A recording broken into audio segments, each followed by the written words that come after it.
Similar to automation journeys, we have workflow management to automatize your business activities. They are a set of rules that get executed on the basis of conditions and rules you define. Workflows can be created from the More icon, followed by Workflow, or by navigating to the Profile icon, followed by Setup and Workflow Management under Automation. You can create a workflow by clicking on Add New Rule. Let's say you want to automate sending emails to all new contacts in Salesmate. So the module here should be Contacts. You can then add rule name to let you identify the purpose of the workflow.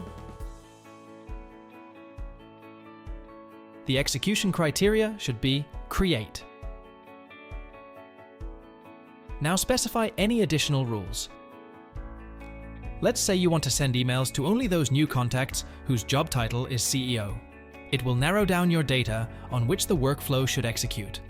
The fourth and last step here would be defining the action as to what action should Salesmate take on the prior condition set by you.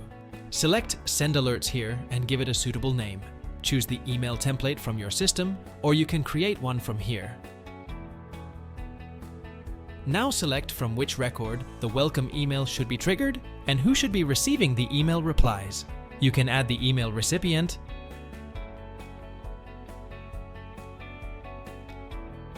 and also add the additional recipient. Track the open and clicks, and append the sender's signature. Now click on Save, and also save the entire workflow, and make sure it is in an active state. That's it. Your workflow is now set to send emails to all new contacts that you create, which has the job title as CEO.